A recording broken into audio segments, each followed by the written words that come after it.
안녕하세요. DJ 선아입니다. 오늘의 사연 시작해 보겠습니다. 안녕하세요. 저는 결혼하자마자 1년도 안 돼서 최악의 예고편을 경험하고 다행히 본론으로 들어가기 전에 시댁 인간들로부터 도망쳐 나온 30대 여자입니다. 저는 솔직히 전 남편과 연애를 짧게 한 것도 아니었어요. 3년이라는 시간 동안 꾸준하게 일하면서 매일같이 보던 사이였고 결혼 전부터 두 시누이와 시어머니와 왕래도 제법 있었죠. 통화도 하고 가벼운 식사 자리도 자주 마련했거든요. 그래서 어느 정도는 시댁 식구들에 대해 알고 있다고 생각했는데 결혼하자마자 이렇게 사람이 달라져서 본색을 드러낼 수 있나 싶더라고요. 그리고 전 이 사건을 겪고 고민할 여지도 없이 그대로 돌아서 정리하고 왔는데요. 그나마 다행인 건 서류는 아주 깨끗한 상태로 제 기억에만 남은 사건이 되었답니다. 지금부터 그 이야기를 들려드릴게요. 저는 어릴 때부터 몸이 많이 약한 편이었어요. 태어날 때부터 엄마 품보다 병원 침대, 의사 선생님을 더 자주 보면서 자랐으니까요. 그래도 다행히 크면서는 잔병 치레도 많이 없어지고 그때처럼 병원에 입원하는 일도 많이 줄었는데 어릴 때부터 부모님이 제 건강 문제로 걱정을 너무 많이 해서 그랬는지 대학을 졸업하고 직장을 다니려고 알아보던 시점에도 부모님이 걱정을 참 많이 하셨죠. 그래서 긴 고민 끝에 저는 당장 직장에 가는 것보다 공부에 좀 더 집중하기로 하고 제 주변 친구들이 사회로 나가서 일할 시점에도 학교에 다니면서 미래를 준비했어요. 감사하게도 집안에서 여유가 없는 편은 아니었던 터라 부모님 도움을 받아서 공부에만 전념할 수 있었죠. 그래서 큰 어려움 없이 박사 과정을 준비하면서 좋은 기회로 연구실에 나가서 일할 수 있게 됐죠. 그리고 그때 연구실에서 남편을 만나 자연스럽게 연애까지 하게 됐습니다. 매일 얼굴 보고 오랜 시간을 붙어 있다 보니 호감이 조금씩 싹 트더라고요. 누가 먼저랄 것도 없이 마음을 확인하게 되었죠. 그런데 사실 저는 누굴 만나는 게 마음에 큰 짐처럼 느껴지는 게 있었어요. 가끔씩 무리하면 갑자기 픽 쓰러지거나 밥 한 끼 잘못 먹어도 몇 주씩 체한 증상이 지속돼서 먹는 것 하나도 많이 조심스러웠던 편이었거든요. 그러다 보니 가족 외에 다른 사람을 만나는 게 저도 모르게 눈치가 보이더라고요. 괜히 유난 부리는 사람이 된 것 같은 민망한 기분이랄까요? 또 연애하게 되면 남자한테 마치 공주처럼 나를 모셔라 하는 것 같아서 불편한 마음도 있었어요. 그런데 남편은 그런 저를 더 배려하면서 깨질세라 조심히 대해주면서 챙겨주더라고요. 오늘 추우니까 따뜻한 거 한 잔 마시고 시작해. 아침은 먹고 왔어?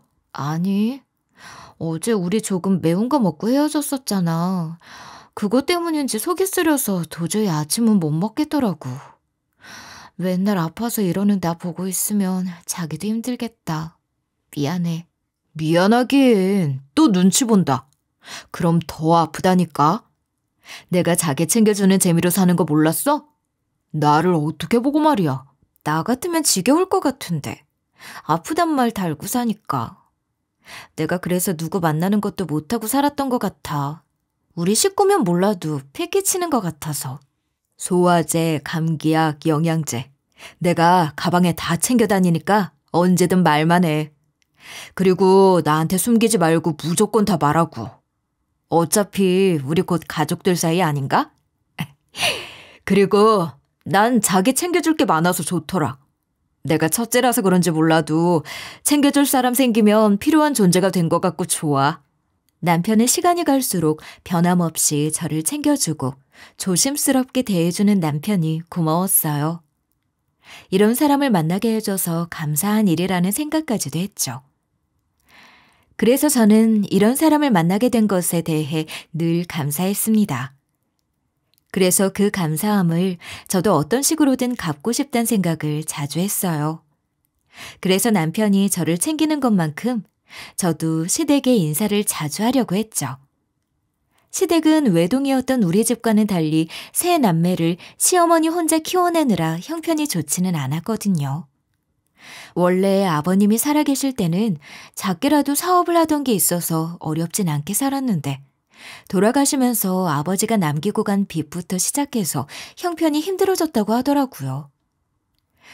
그리고 남편 밑에 5살, 8살 터울의 동생들까지 있으니 오직 더 힘들었을까요?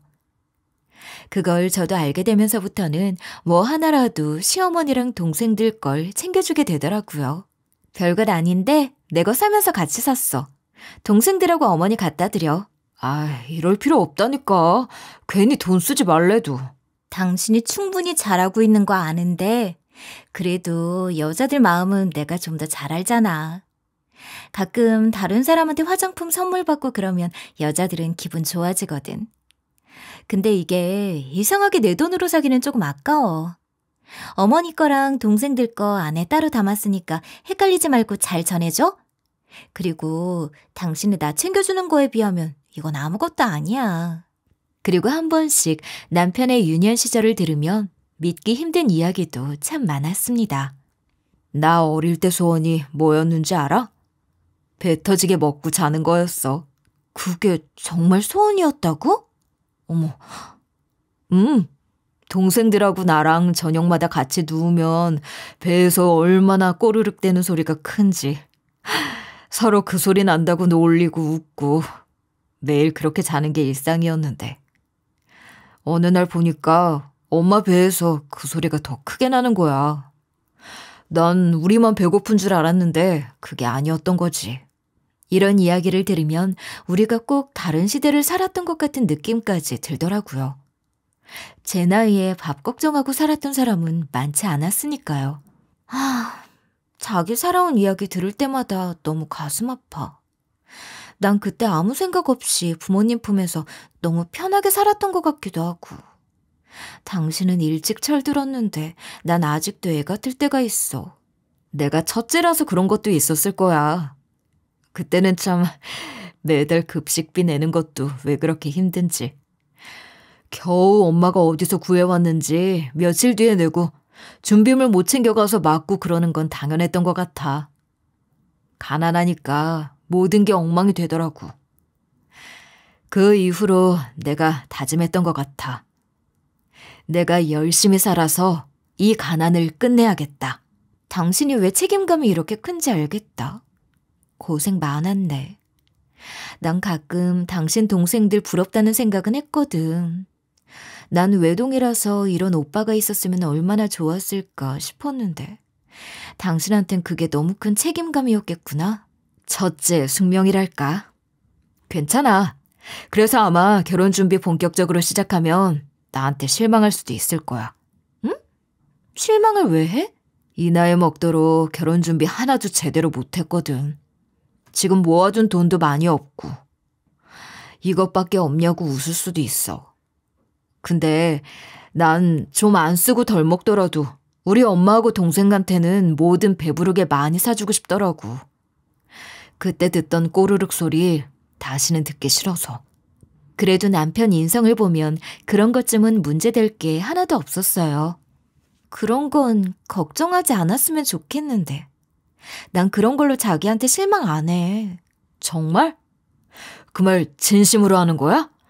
상상한 것보다 더 없을 수도 있어. 괜찮아. 지금까지 그거 걱정하고 있었어?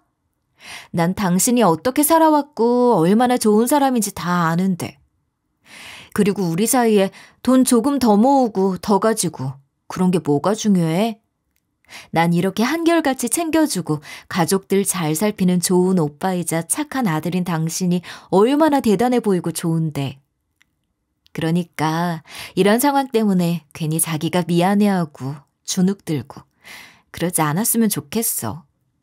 남편은 그 말에 자신감을 얻었는지 얼마 안 가서 바로 부모님께 인사를 드리러 가자고 하더라고요.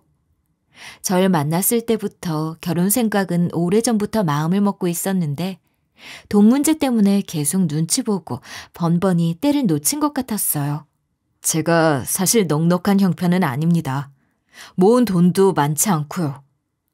또 장남이라서 동생이랑 어머니 챙길 것도 참 많아요. 물론 이 사람도 제 식구가 되면 당연히 제가 식구니까 책임지겠지만 현재로서는 아버님께 떳떳하게 말씀드릴 게 없어서 무턱대고 인사부터 온 것 같아 죄송스럽고 그러네요. 그래도 이 사람 좋아하는 마음 하나는 확실합니다. 이미 마음의 준비를 하고 있었네. 언제 오나 기다렸더니 오늘이었구먼. 자네처럼 젊은 나이에 가족 책임지면서 열심히 산 사람이 또 어디 있겠나. 그것만 봐도 믿음이 가지. 그리고 돈 문제는 걱정하지 말게.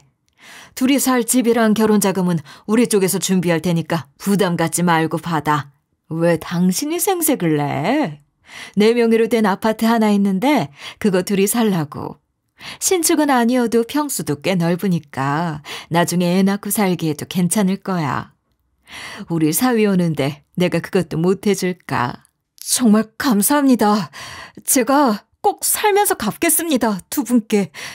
정말 감사합니다. 그렇게 우리 친정 부모님의 도움을 받아서 여유로운 신혼생활을 시작할 수 있었습니다. 사실 돈보다 더 중요한 건 사람이잖아요. 남편의 됨됨이를 돈으로 환산할 수는 없으니 하나도 아까울 게 없다고 생각했어요. 도리어 그런 면에서 제가 더 부족한 사람이었죠.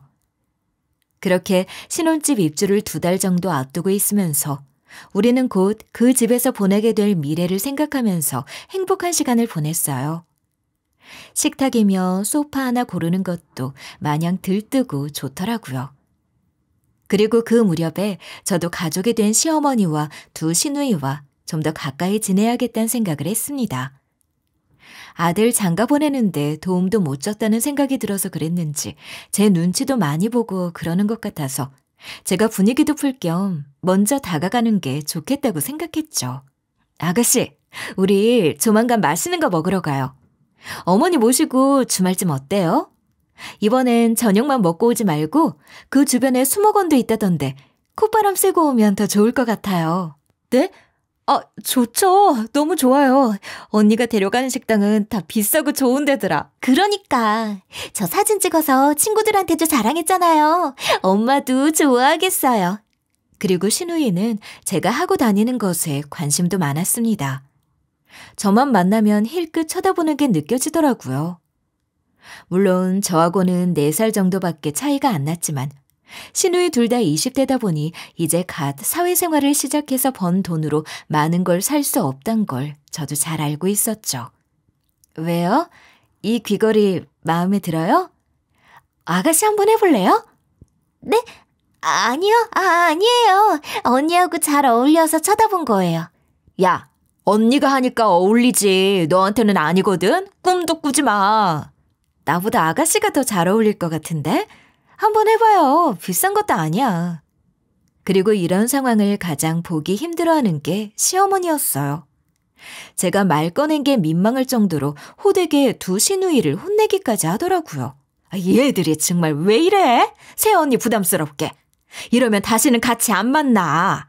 아니, 그런 게 아니라 난 그냥 보기만 했는데. 늘 저번에도 그렇고 만날 때마다 이러면 새언니가 편하게 밥 한 끼 먹으러 나올 수 있겠어? 저번에도 옷 받고 가방이며 화장품까지 공짜로 신나게 얻어가더니 사람이 염치가 있어야지. 너희는 그러고 언니한테 뭐 하나 제대로 해준 거라도 있어? 예, 자꾸 그러면 버릇된다. 앞으로는 절대 주지 마. 아니에요, 어머니. 그렇게 비싼 것도 아닌데요.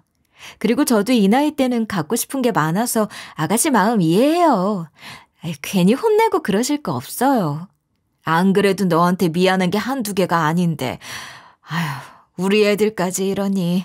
아니에요. 미안해하실 거 하나도 없다니까요. 내가 우리 아들 장가 보내면서 정말 아무것도 못 해준 게 너무 미안해서 잠이 안 오더라고. 근데 너까지 그런 거 하나도 안 따지고 우리한테 이렇게 잘하니까 내가 무슨 복이 이렇게 많은지 모르겠다. 요새는 그냥 눈 뜨면 감사합니다 소리가 절로 나온다. 시모는 저를 볼 때마다 면목 없다는 표정을 지었어요. 그래도 장남이고 이 집안 며느리인데 우리에게 뭔가 해주고 싶었던 게 있었을 텐데 상황이 여의치 않다 보니 궁금한 게 있어도 묻지도 못하고 눈치만 살피는 게 저도 어느 순간부터 안쓰럽게 보이더라고요. 그렇다고 이 문제를 자주 만난다고 해결되는 것 같지도 않았습니다. 그래서 일단은 시간을 두고 보기로 했죠. 그렇게 한참 시댁과 가깝게 지내려고 노력하던 사이 사건이 하나 터지고 말았습니다.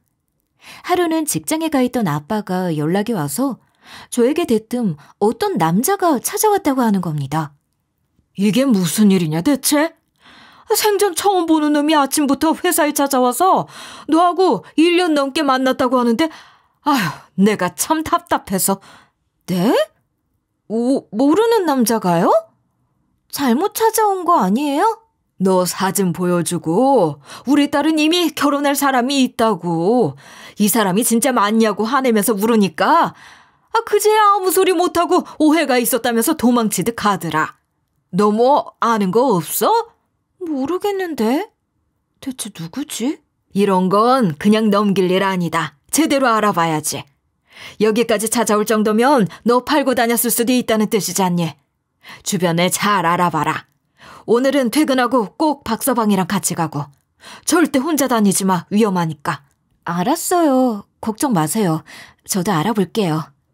그렇게 찜찜하게 걱정 가득한 아빠의 전화를 받았는데 그날 저녁 친정에 가서 저는 이 일을 제대로 확인할 수 있었습니다. 웬 남자가 찾아와서 집을 아주 엉망으로 만들고 있다면서 남편을 급히 불렀는데 그 남자가 낮에 아빠가 말한 사람이란 생각이 불쑥 드는 겁니다. 도착해보니 제 예감이 딱 맞더군요. 내가 너 찾는 거 일도 아니야. 이런 집구석에 살면서 뭐가 어째? 야, 너 여기까지 와서 왜 난리야? 경찰에 신고하기 전에 당장 나가 빨리. 경찰 불러. 너보다 내가 할 말이 더 많아. 왜 그런진 네가 잘 알지? 내가 오늘부터 너에 대해서 다 알아보고 왔거든? 뭐하냐? 경찰 빨리 부르라니까? 내가 너부터 잡아 쳐넣을 거야. 미쳤나 봐. 밖에서 누굴 만나고 다니는 거야. 빨리 나가라고 해. 제발 나가자고. 나가서 나랑만 얘기해. 너하고는 말 안 할 건데? 믿을 만한 소리를 해야지. 내 돈 찾을 때까진 안 가. 아이고, 이게 무슨 일이냐? 너 무슨 사고를 치고 다니는 거야, 이 화상아? 그리고 남편은 어떻게든 이 상황을 수습해보려고 남자 가까이 다가가더군요.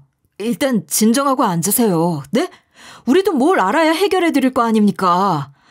그리고 넌 엄마랑 방에 들어가 있어. 우리 얘기 끝날 때까지 나오지 말고. 이 자리에서 얘기하시죠. 남편의 단호한 목소리에 첫째 신우와 시어머니는 방으로 들어가고 겨우 그 남자를 잡고 끌어안치자 씩씩대는 숨을 몰아쉬더군요. 저는 물 한 잔을 갖고 와서 그 남자 앞에 내밀었습니다. 제가 진짜 억울해서 그럽니다. 전현한테 지금까지 뜯긴 돈이 얼만 줄이나 아세요? 저 만날 때 부잣집 딸 행세하면서 아버지 사업이 힘들어졌다면서 뜯어간 게 얼만 줄이나 아시냐고요. 뭐 저랑 만나는 걸 반대해서 카드까지 뺏겼다면서 제가 데이트 비용도 100% 다 냈습니다. 자기 아버지가 회사 사장이라고 해서 오늘 확인해보려고 거기까지 가서 사진을 보니까 딴 사람이더라고요. 이미 그쪽은 결혼까지 했대요. 기가 막혀서. 너 이번 말 사실이야? 똑바로 말해.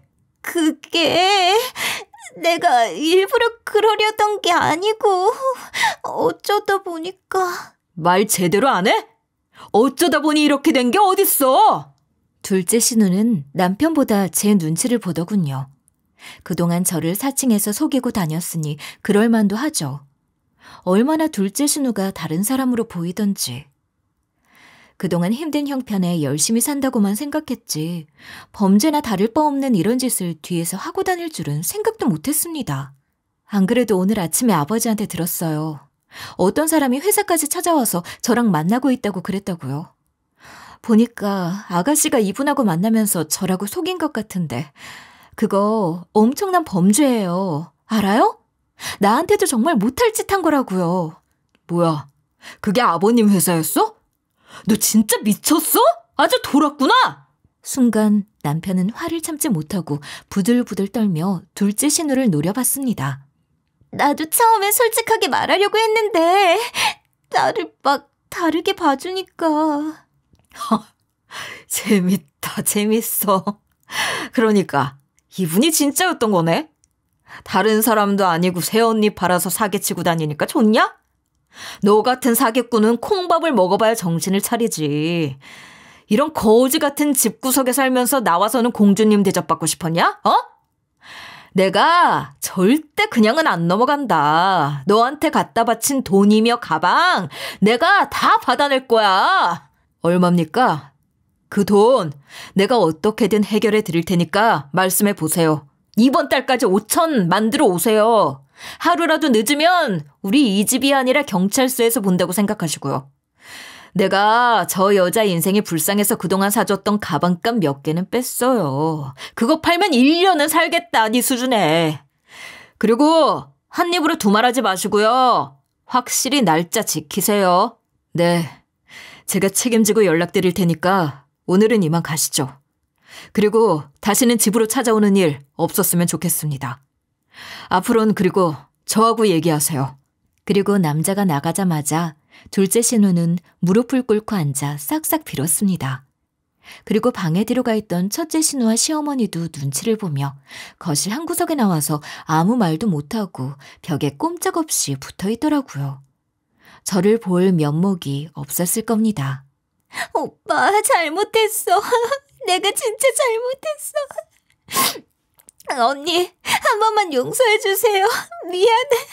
아가씨, 이제 아가씨 얼굴을 어떻게 보라고 이런 짓을 한 거예요? 네? 아무리 내가 아가씨 새언니고 우리가 한 식구 될 사람이라고 해도 이건 엄연히 신분 사칭은 심각한 사기라고요. 우리 아버지한테는 내가 뭐라고 말을 해야겠어요? 나이도 먹을 만큼 먹은 사람이 정말 왜 이러는지 모르겠네요. 네가 한 짓이 잘못했다고 대충 넘어갈 수 있는 일인 것 같아? 이게 정말 그만해라. 얘 안 그래도 힘든데 식구끼리 무슨 사기가 어쩌고 그런 험한 소리래. 아무리 화가 나도 그렇지. 이 심정은 충분히 이해한다만 그만하자. 사돈 어른도 내가 전화 드릴 테니까 이만 가. 그 와중에 시어머니는 이 일을 적당히 충고하고 넘어갈 생각을 하더라고요. 얼마나 심각한 일인지 모르는 것 같았습니다. 네? 이렇게 대충 넘어갈 일이 아니잖아요, 어머니. 들어보니까 얼떨결에 그렇게 된 것 같던데 언니가 좀 봐주세요. 그리고 첫째 신우와 시어머니가 자기 쪽으로 편들어주자 갑자기 힘이 생겼는지 둘째 신우는 그동안 쌓인 서름을 터뜨리기 시작했습니다. 맞아. 언니는 몰라서 그래요. 부모 잘 만나서 공주 대접 받으면서 편하게 살았으니까. 우리가 돈 없다는 이유로 차별당하고 무시받으면서 근거 절대 모른다고요. 내가 언니 부러워서 그냥 그렇게 말했던 것 뿐인데 저 남자가 자기 멋대로 오해해서 일이 꼬였단 말이에요. 저쪽에서 믿기 시작해서 나도 어쩔 수가 없었어요. 내가 설마 언니 이용해서 사기치려고 그런 생각을 했겠어요? 솔직히 언니 인생 훔쳐서 살고 싶을 만큼 부럽지도 않아요. 지금 뭐라고 했어요? 우리가 무조건 언니를 부러워하는 게 당연한 건 아니잖아요. 솔직히 직장 다니고 그럴 능력도 안 돼서 가만히 있기는 뭐하니까 공부한답시고 대학원 가서 간판 만들고 운 좋게 연구실 들어간 건 사실이잖아요. 내가 그 정도도 모르고 살 줄 알았어요? 너 그 입 안 닫아? 이게 어디 지금 새언니한테. 나를 사기꾼 취급했잖아. 아직 정식으로 시골린 것도 아니면서. 오빠도 적당히 좀 해. 언니 눈치 보여서 그래? 돈이 좋긴 좋구나. 근데 솔직히 언니도 말이 심하긴 했잖아. 아무리 남이 사기꾼 취급하고 그랬다고 쳐도 언니까지 그러는 건 아니지. 그래도 식구면 어떻게 된 일이냐고 한 번은 물어야 하는 거 아니야? 남의 말만 듣고 사기꾼 취급하면서 말이야. 이러니 괜히 남이라는 말이 나오는 게 아니라니까. 얘가 참 더 말할 것도 없다. 없이 사는 우리가 잘못이지. 진짜 서러워서 살겠나. 전 그런 시댁 식구들 반응에 너무 어이없고 당황하기 그지없었습니다. 정작 잘못한 사람들은 피해자로 돌아서서 저를 나쁘게 몰아가고 있으니 기가 막힐 노릇이었죠. 여기서 더 무슨 말을 해봤자 안 좋아지겠다 싶어서 저도 그날은 그렇게 불편한 마음을 안고 돌아올 수밖에 없었습니다. 그리고 다음 날 시어머니의 전화를 받은 아빠가 저를 불러서 심각한 목소리로 이 이야기를 하더라고요. 어제 사부인께 전화를 받았는데 그 집에서는 어떻게 이런 일을 아무것도 아니라는 듯이 그렇게 넘어가니? 참, 박서방 보면 안 그럴 것 같은데 알다가도 모를 집이야. 사과도 그냥 어쩔 수 없이 한다는 식이더라고. 무슨 5살짜리 애가 사고 친 것도 아니고. 괜히 아빠한테까지 죄송해요. 이런 일 만들어서. 아니다. 그래서 말인데 내가 엄마하고도 생각을 좀 해봤는데 아무래도 혼인신고는 살아본 뒤에 천천히 하는 게 좋을 것 같다. 일단 집도 엄마 명의로 돼 있으니까 대출받고 그럴 건 없으니 크게 문제될 건 없잖아. 혼인신고를요? 어제까진 그렇게 감사해서 죽겠다는 사람이 어떻게 손바닥 뒤집듯 이렇게 하루 만에 달라질 수가 있어. 내가 다른 건 몰라도 사업하면서 사람 보는 눈 하나는 제대로야. 돌다리도 두들겨보고 가란 말도 있잖니. 아빠가 말한 대로 시간을 좀 두고 해. 1년 뒤에 한다고 큰일 날 건 아니잖아. 그렇게 아빠의 우려 때문에 혼인신고를 미루자고 말을 해야 할 타이밍을 보고 있던 차에 남편이 저에게 먼저 이 이야기를 꺼내더라고요. 아무래도 그 남자가 요구한 5천을 급히 대출받아야 하는데 맨몸으로 장가까지 오는 이 상황에 이것까지 저에게 짐이 되고 싶지 않아 하는 것 같았어요. 그리고 몇 개월 뒤 손꼽아 기다리던 신혼집에 들어갔습니다. 연식이 있는 아파트기는 해도 우리가 원하던 인테리어로 손을 좀 보고 들어갔더니 새 집이나 다름없이 너무 좋더라고요. 이런 집이면 밖에서 아무리 힘든 일이 있어도 들어온 순간 다 씻겨나갈 것 같은 생각이 들었죠. 남편도 거실에 대자로 누워서 이게 꿈인지 생시인지 모르겠다며 좋아하는 걸 보니 덩달아 저도 뿌듯했습니다. 그런데 시댁 식구들은 그날 이후로 저와는 조금 거리를 둔 채 지내고 있었습니다. 나중에 둘째 신우가 따로 찾아와서 사과하긴 했지만 제가 느끼기에도 남편이 시켜서 어쩔 수 없이 하는 것 같았어요. 앙금이 아직 가시지 않은 상태인 게 눈에 보였죠. 그래서 그런지 집에 놀러 오겠다는 말도 한 번 없더라고요. 또 처가에서 지원받았다고 더 눈치가 보이는 것도 없지 않아 있는 것 같았죠. 그래서 시간이 갈수록 저도 남편 눈치가 보이더라고요. 아가씨랑 어머니 집에 와보고 싶단 말 없었어? 그냥 전에 사진 찍어서 보여줬어. 궁금하실 텐데. 내 눈치 보시는 건가? 내가 그래도 먼저 초대를 하고 더 잘했어야 하는 건데 나도 성격이 싹싹하질 못해서 미안해.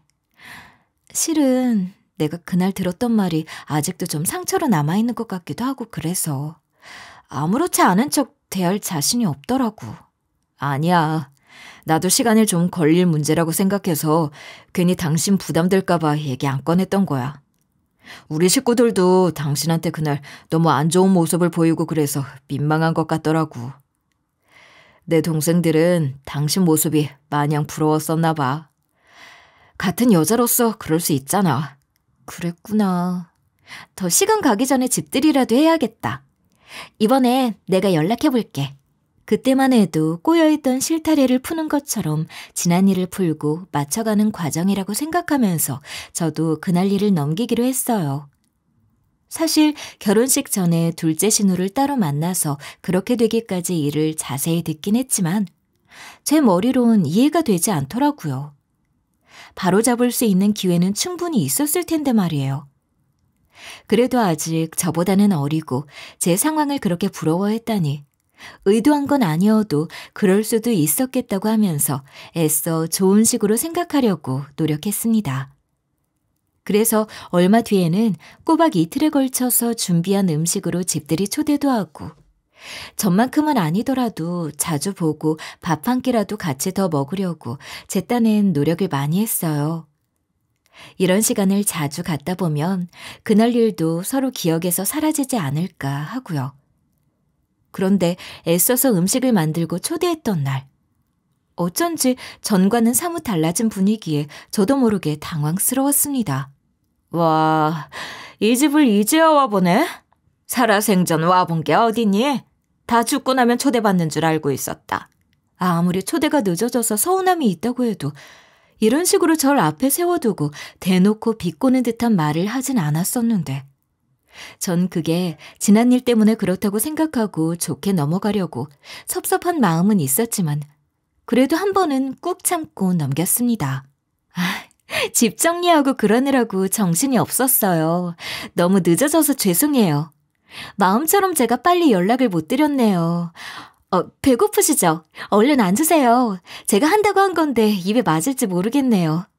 그래도 사온 음식으로 대접하는 건 예의가 아닌 것 같아서 부족한 솜씨로나마 이것저것 준비했으니까 맛있게 드세요. 밥이랑 국은 더 있으니까 더 드시고 싶으시면 말씀하시고요. 진짜 언니가 한 거 맞아요? 난 못 믿겠네. 아무래도 사람 쓴 것 같은 느낌이 난다. 아님 사온 거 접시에 옮겨 담기만 했던지. 공주 언니가 이걸 다 혼자 했을 리가 없지. 또 언니가 사람 부리는 건 잘하니까. 아니에요. 제가 했는데 그렇게 보여요? 그 정도로 괜찮아 보인다는 뜻이죠? 칭찬으로 들을게요. 정말 저 혼자서 하루 전에 다 준비해서 한 거예요. 앞으로는 제가 이런 자리 좀 더 자주 만들도록 할게요. 근데 언니 집에서 밥 이렇게 해 먹어요? 아이고, 오늘 하루지 무슨 밥을 해 먹어? 아무래도 사 먹는 돈 무시 못 하잖아요. 계속 시켜 먹기만 하면 물리기도 하고요. 그래서 아침은 간단하게 먹더라도 저녁은 제가 직접 다 차려서 먹고 있어요. 다행히 그이가 잘 먹더라고요. 당연히 오빠야 언니 눈치 보니까 맛없어도 꾸준히 맛있다고 하겠죠. 지금 누구 때문에 이런 집에서 자기 혼자 편하게 사는데. 점점 대화가 불편해지고 있던 때 갑자기 어머니가 미간을 찌푸리면서 수저를 내려놓는 겁니다. 그 소리에 저도 놀라서 움찔했습니다. 예! 아유, 국이 너무 짜다. 넌 간도 안 보고 음식을 내오니? 국이 짜다고요? 분명히 제가 먹었을 때는 괜찮았는데. 잠시만요. 못 먹겠으니까 그냥 버려. 소금을 아주 들이부었더라. 어른 데려다 놓고 장난치는 것도 아니고 이런 걸 음식이라고. 참. 됐으니까 여기 와서 좀 앉아봐라. 나도 오늘은 할 말은 좀 하고 가야겠다. 너 이제 엄연히 우리 집 며느리 된 거 아니냐? 내가 그동안은 아직 우리 식구 되기 전이고 해서 조심스럽게 대했던 거야. 아니? 네. 어머니가 많이 배려해 주셨던 거 압니다. 근데 보니까 넌 배려를 해주면 끝도 없이 바라는 애더라고. 우리 애가 떠받들면서 뭐든지 네 위주로 해주니까 이 집안에 뭐라도 된 것 같아? 좀 잘해줬다고 우리 애한테 누명을 씌우질 않나? 어머니, 그 이야기 다시 안 꺼내고 싶긴 한데요.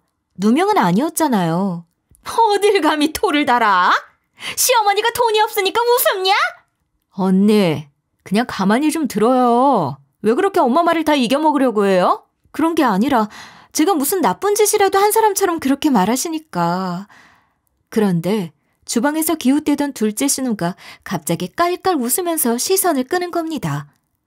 이 문제가 지금 누구 때문인지 상황도 모르고 말이에요. 그러더니 쓰레기통에서 무슨 봉지 하나를 들고 보여주는 게 아니겠어요?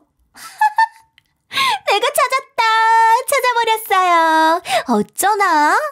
우리 새언니 자기가 요리 잘하는 척 다 해먹는 척 쇼하더니 여기 쓰레기통에서 배달시켜 먹은 봉지가 바로 나왔네요. 아니, 언니 저더러 그렇게 사기친다고 몰아가더니 본인이 더 전문인 거 아니에요? 거짓말도 좀 적당히 하세요. 아가씨, 거짓말이라뇨. 그거 얼마 전에 그이가 퇴근하면서 사온 거예요. 그리고 제가 이런 거짓말 할 필요가 뭐가 있다고 그런 걸 속이겠어요? 사람 진짜 이상하게 만드네요. 우리 며느님 또 핀정 상하셨네. 얼른 가자 그냥. 그날도 분통이 터져서 제대로 잠도 이룰 수 없는 지경이었는데 얼마 안 가서 제 노력이 아무짝에도 쓸모없는 짓이라는 걸 깨닫게 된 결정적인 사건이 터졌습니다. 갑자기 시어머니가 연락이 와서 먼저 사과라도 하려는 건 줄 알았는데 뜬금없이 김장 이야기를 꺼내더라고요. 주말에 시간 괜찮니? 그날 일 마음 상했다면 풀어라. 식구끼리 좀 투닥거리면서 서로 알아가는 거지. 안 그러냐? 근데 그날 보니 네가 요리를 곧잘 하는 것 같던데. 국장 거 말고는 다 맛있었어. 근데 우리 애들이 손이 야무지질 못해서 말이야. 내가 이번에 너 믿고 이번에 김장을 하려는데 도와줄 거지? 내가 절이고 이런 건 다 할 거고 넌 양념만 좀 채워 넣어주면 돼. 동네 사람들도 나눠주고 사돈도 드리게 많이 하면 좋잖아. 우리 집 애들이 김치를 잘 먹거든. 시간 내서 그날 보자. 알았지? 그런데 어머니가 저를 부드럽게 대했던 건 꿍꿍이가 있었습니다. 하루는 자고 있는데 새벽에 문자 몇 개가 줄지어 오는 겁니다. 이 시간에 누가 연락을 하나 싶어서 살짝 봤더니 시누이들이 결제한 알림이 오는 거였는데 보아하니 항공권이더라고요. 물론 가족여행을 갈 수도 있는 거지만 말도 없이 이렇게 준비하는지 의문이 들었죠.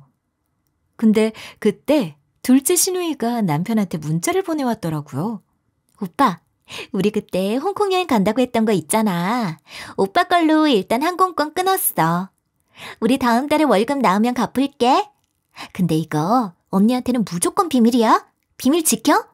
그래서 저도 모르게 남편인 척하고 문자에 답장을 보냈습니다. 왜 비밀이야? 굳이 그럴 필요가 있나? 돈 쓰는 건 눈치 보여서 그래?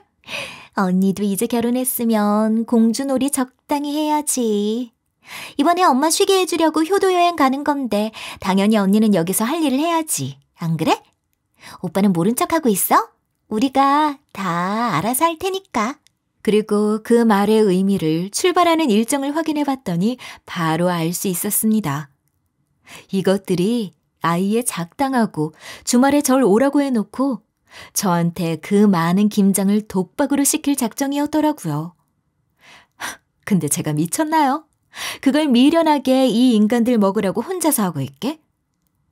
어떻게 하면 저도 뛰는 것들 위에 나는 걸 보여줘야 할지 며칠을 곰곰이 생각하다가 저도 홍콩을 가기로 결심했습니다. 그것만큼 통쾌한 복수가 없겠다는 생각이었죠.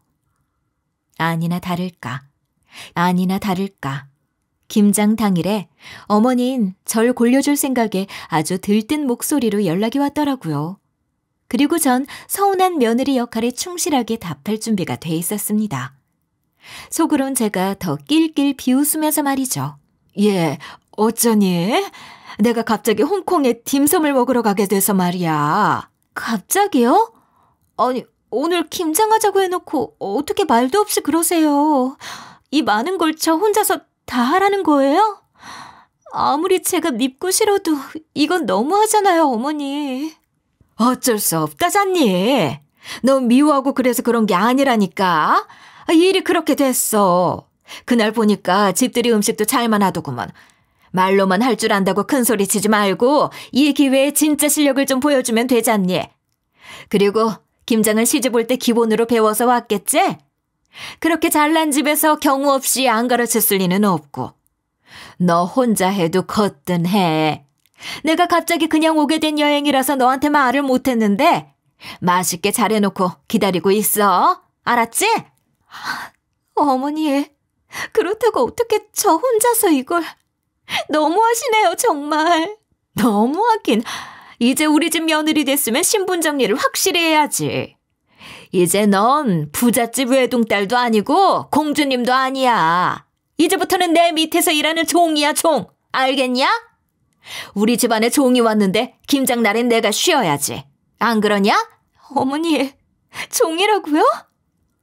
아니, 요즘 세상에 그런 말이 어디 있어요? 그런 정신으로 살란 뜻이지. 하여튼 지적은 잘해. 김장 잘 해놔라. 비행기 탈 시간이라 이만 끊는다. 뭐래? 순순히 하겠대? 어쩌겠냐. 배추가 왔는데 해야지. 엄마 잘했어. 뒤에서 시어머니보다 더 신나서 떠들고 있는 신우들 목소리에 저는 화가 뻗쳤지만 이 인간들보다 먼저 가서 호텔에서 기다리고 있을 생각 하나로 버텼습니다. 그리고 전 시댁 식구들보다 몇 시간 앞선 비행기로 가서 짐을 풀고 호텔방에서 쉬며 기다렸어요. 얼른 와서 이런 제 모습을 보고 두 눈이 휘둥그레질 모습을 상상하면서 말이에요. 그리고 얼마 뒤 소란스러운 목소리가 들리는 순간 시댁 식구들이 왔음을 눈치챘습니다. 전 여유로운 모습으로 앉아 있었어요. 그리고 절 알아채지 못하고 있길래 먼저 말을 건넸죠. 오셨어요? 한참 기다렸는데. 호텔방에 좋긴 좋네요. 이게 누구야? 순간 어머니는 너무 놀라서 휘청이더니 뒤로 자빠질 것 같더라고요. 뒤이어 두 시누이도 눈까지 비비면서 진짜 제가 여기까지 와 있는 걸 믿을 수 없다는 눈치였죠. 잠깐만, 언니가 여기 왜 있어? 야, 네가 말해줬냐? 나 아니거든. 오빠한테 비밀로 하라고 그랬는데. 그게 뭐가 중요해요. 너 아까는 내가 전화했을 때 서운하네 하면서 그러고 있더니 그것도 다 연기였어? 이미 여기 와 있었던 거야? 어떻게 사람 뒤통수를 이렇게 치냐? 배추가 100폭이나 가 있는데 그 아까운 걸 어쩌라고? 돈이 얼만데 그게? 100폭이든 1000폭이든 그게 저랑 무슨 상관이죠? 그러게 어머니가 저 이렇게 뒤통수 칠 생각만 안 했어도 그 돈 안 버렸죠. 그리고 저요, 이 집 식구들 목구멍으로 들어갈 그 김치 제 손으로 담글 생각 없어요. 누구 좋으라고 그런 짓을 해요? 이 독한 것이. 너 아무것도 모르는 얼굴하고 앉아서 사람 이런 식으로 골탕 먹이는 게 취미냐? 이런 거나 배우고 컸어? 우리 집안 며느리로 들어왔으니까 그 노릇 좀 하라고 한 게 그렇게 억울하니? 손 하나 까딱하기가 싫어서 이런 오기를 부려? 너 이러다가 이혼이라도 당하면 평생 그 낙인이 따라붙는 거야. 그때 누가 널 공주로나 봐줄 것 같냐? 이혼녀야, 이혼녀. 아, 어머니가 그래서 이때만 그렇게 기다리셨구나. 제가 정식으로 이 집안 며느리가 돼서 이혼녀 딱지가 두려워서 종처럼 부려먹고 그러려고. 그죠? 봐주고 있었다. 그래. 근데 아직 모르시는 것 같은데 저 지금 어머니하고 아무 사이도 아니에요. 그리고 어머니 말대로 이혼녀 될 일도 없고요. 모르셨죠? 뭐? 그게 무슨 소리냐? 순간 당당한 제 목소리에 어머니는 당황해서 눈을 굴리더라고요. 아드님 돈 한 푼 없이 장가 보냈으면서 며느리 되면 종처럼 부릴 생각을 하고 있다는 게 참 뻔뻔스럽게 그지없네요. 근데 그 와중에 따님이 사고쳐서 5천이나 물어내는 바람에 저희 혼인신고 못하고 살고 있어요. 그런 빚까지 제가 갚을 이유는 없잖아요? 참고로 우리 집도 저희 엄마 명의라서요. 제가 오늘 이 자리에서 많은 걸 결정할 수 있다는 것만 아시면 돼요. 엄마, 오빠 어떡해. 내 쫓기게 생겼어. 아니, 얘 어떻게 그런 이야기를 우리한테 상의도 안 하고. 어머니랑은 다르게 그 사람은 최소한 양심은 있거든요. 빈몸으로 와서 빚까지 갚자는 파렴치한 생각은 안 하는 사람이니까요. 근데 어머니랑 보고 있으니까 제가 그동안 너무 많은 걸 베풀었다는 생각이 드네요. 그동안 집에 인테리어 공사한 것부터 시작해서 모두 반반으로 나눌 거예요. 안 그래도 지금 5천만 원 갚느라 허리가 휘던데 이것까지 갚으면 아드님 인생이 어떻게 될지 굳이 설명 안 해도 아시죠? 언니, 우리 오빠한테 그러지 마요. 엄마랑 풀면 되잖아요. 제발요. 이러지 마라. 내가 잘못됐다. 다시는 이런 기싸움 안 하마. 잘못했어. 아니요. 전 결정했어요. 여기 오면서. 이제 어머니 안 보고 살려면 이렇게 해야 할 것 같네요. 그리고 제가 천륜까지 끊으면서 그 사람하고 살고 싶은 생각도 없고요. 그나저나 이 여행이 평생 마지막이 될지도 모르는데 많이 즐기세요. 제가 어머니한테 한 말은 사실상 남편을 내쫓고 빚더미에 앉히겠다는 말이나 마찬가지였어요. 물론 그동안 제가 생활비나 그런 부분에서 더 많이 내고 있던 부분도 있었지만 그걸 단 한 번도 아깝다는 생각하거나 계산한 적은 없었거든요. 그런데 이 인간들을 보고 나니 제가 너무 생각 없이 퍼주면서 욕은 욕대로 먹고 있었다는 생각에 번뜩 깬 거죠. 우리 오빠 언니 없으면 어떻게 살아요? 절대 안 돼요. 오빠는 어디로 가요? 그건 알아서 할 문제죠.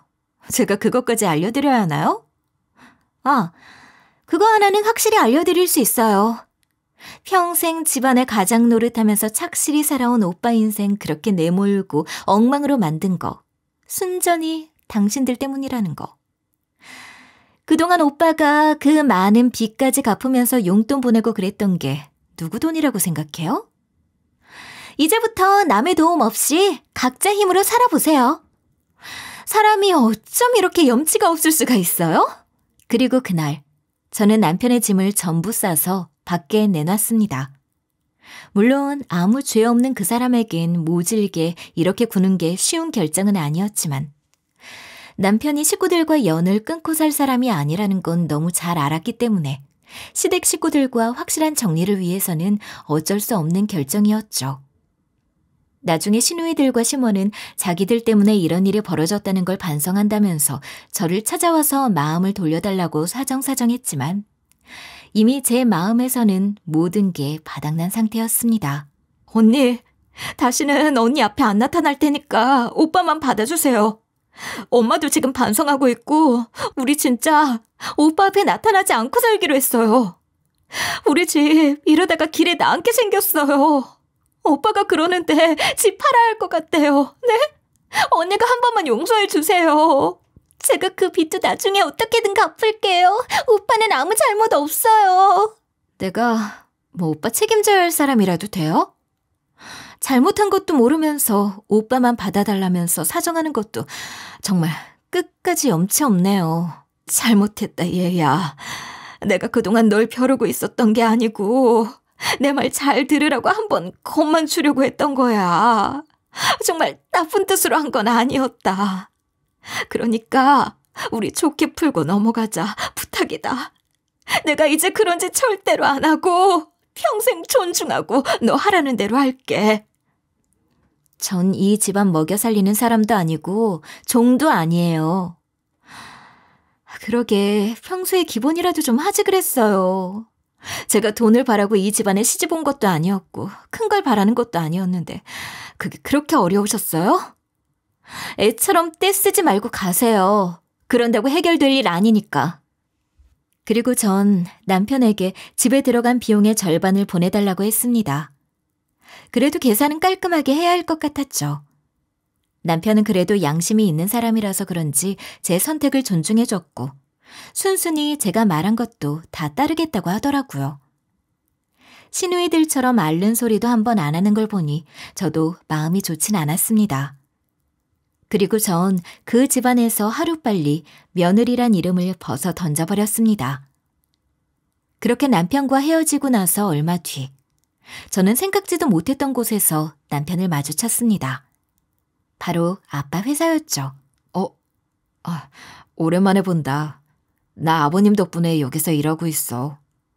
당신한테 이 이야기 따로 해야 할까 싶어서 고민하긴 했는데 내가 그런 연락하는 것도 괜히 불편하지 않을까 싶어서 가만히 있었어. 오해하지는 마. 다른 뜻으로 있는 건 아니야 절대. 알아. 우리 아빠가 어떤 생각으로 당신한테 기회 줬는지. 내가 아는 아빠는 공과 사는 구분할 줄 아는 분이니까. 열심히 일해. 나도 당신 인생까지 망가뜨리고 싶은 마음은 없으니까. 고마워. 난 헤어지고도 계속 받기만 하는 것 같네. 여기서 열심히 일하면서 그동안 받았던 것들 갚을게. 전 그리고 그날 남편과 마주쳤다는 이야기를 일부러 아빠에게 하지 않았습니다. 그 결정이 어떤 의미였는지 말하지 않아도 알 것 같았거든요. 그 사람 인생까지 내몰 수 없었던 아픈 제 마음을 아빠가 대신 잡아준 것 같기도 했어요. 실은 저도 그 사람에게 받은 게 많았던 만큼 보답하고 싶은 게 있었더라고요. 그리고 저는 그날의 경험을 거울 삼아 결혼은 두 사람 마음만 보는 게 아니라는 걸 또 한 번 배웠습니다. 이제는 서로가 서로를 아껴줄 수 있고 며느리로서도 집안에 잘 어울릴 수 있는 곳을 가서 지내는 것도 중요한 문제더라고요. 어른들 말에 집안끼리 만난다는 뜻을 이제 안 것 같습니다. 그리고 이 경험을 발판 삼아서 나아가려고 합니다. 비록 서류에는 안 남았어도 제 인생에는 깊이 남은 흔적이기도 하니 굳이 숨길 생각도 없네요. 그래서 이 사연도 좀 더 당당하게 쓸 수 있었는데요. 여러분도 상대하고만 좋은 결혼은 한 번 더 신중하게 생각해 보시길 바랍니다.